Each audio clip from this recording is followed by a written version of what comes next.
Hi there, this is Sherry at the Troll Hole Museum in Alliance, Ohio, and I'm here to read some folk tales to you from the book Trolls, historically very, very old stories about trolls, like folk tales, fairy tales. So this book's at the Troll Hole Museum in Alliance, Ohio, where we have the world's largest collection of troll dolls by me, Sherry. This is why I've been so fascinated with troll dolls. The first is a poem. The Troll. Be wary of the lonesome troll that slyly lies in wait to drag you to his dingy hole and put you on his plate. His blood is black and boiling hot. He gurgles ghastly groans. He'll cook you in his dinner pot, your skin, your flesh, your bones. He'll catch your arms and clutch your legs and grind you to a pulp, then swallow you like scrambled eggs. Whoop, whoop, whoop. So watch your steps when next you go upon a pleasant stroll, or you might end up in the pit below as supper for the troll. That was a kind of creepy poem. Let's see what the next story's all about. The Lumberjack and the Cheese. This is a very old story, and you might have heard it before. Long ago, at the edge of a large black forest, there lived a poor old woodcutter with his 3 sons. The 2 oldest sons were very, very strong, with broad shoulders and big, strong arms. They could chop down a tree twice as fast as their father could when he was young. The 3rd son was small and weak. One day, the old woodcutter didn't have the strength to chop down any more trees. He said to his oldest boy, "My son, I'm too old to chop wood in the forest. You must do it for me. Let nothing stop you from cutting enough trees to pay our debts." "What could stop me? I could fell trees with 2 blows of my axe," the oldest son boasted to his father and brothers, and as he heaved his heavy axe over his shoulder and plunged into the darkness of the forest, the oldest son came to a clearing in the woods and decided to start chopping there. As he raised his axe over his head, he heard a gruff, harsh voice behind him say, "Don't you dare chop down my tree." He turned around, and there stood a fierce and shaggy forest troll. Weeds and hair hung over his eyes and ears. He was shaking a gnarly fist in the air. "If you chop one limb of my tree, I'll turn you into a grizzly bear forever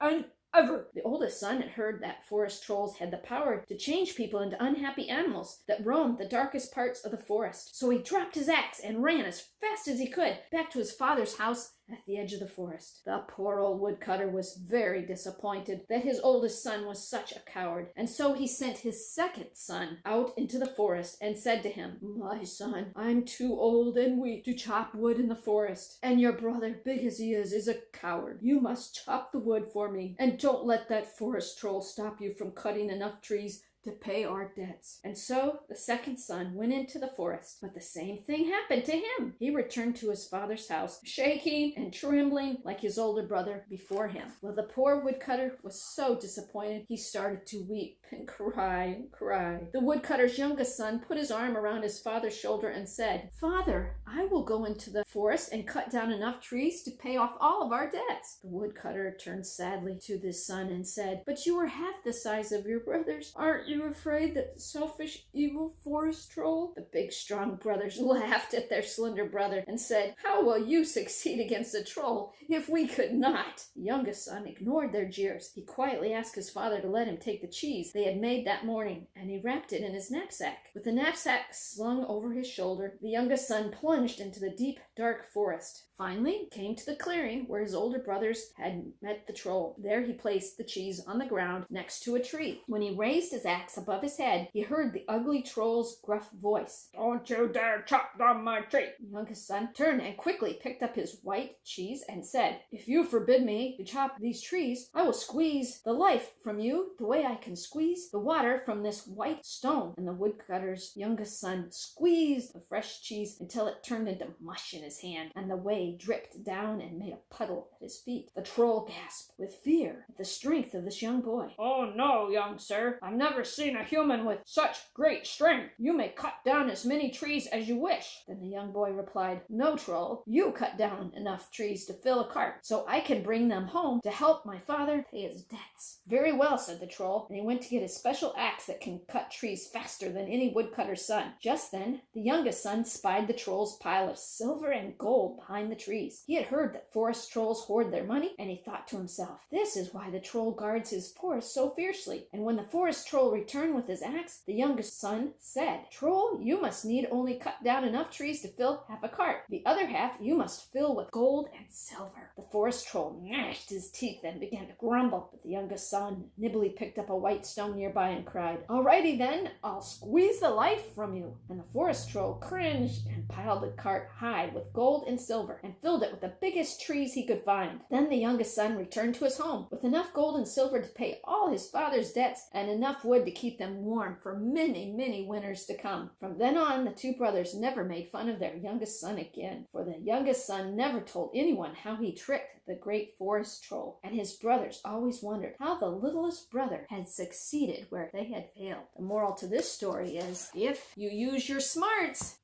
you don't have to use your strength. That concludes the story, The Lumberjack and the Cheese. Tune in again for the next story. As we continue to read folk and fairy tales, post your questions below, and we will look at the universal truths that are in each folk and fairy tales. The morals to the story, all about kindness, goodwill. It all starts right here in the history of trolls and the folk tales. Thanks again to Doug Cushman for compiling and illustrating this lovely book that stays in the Troll Hole Museum, where we have more troll memorabilia than anybody else in the world, located in Northeast Ohio. I'm Sherry. Leave your comments below. Subscribe. Let's talk more troll.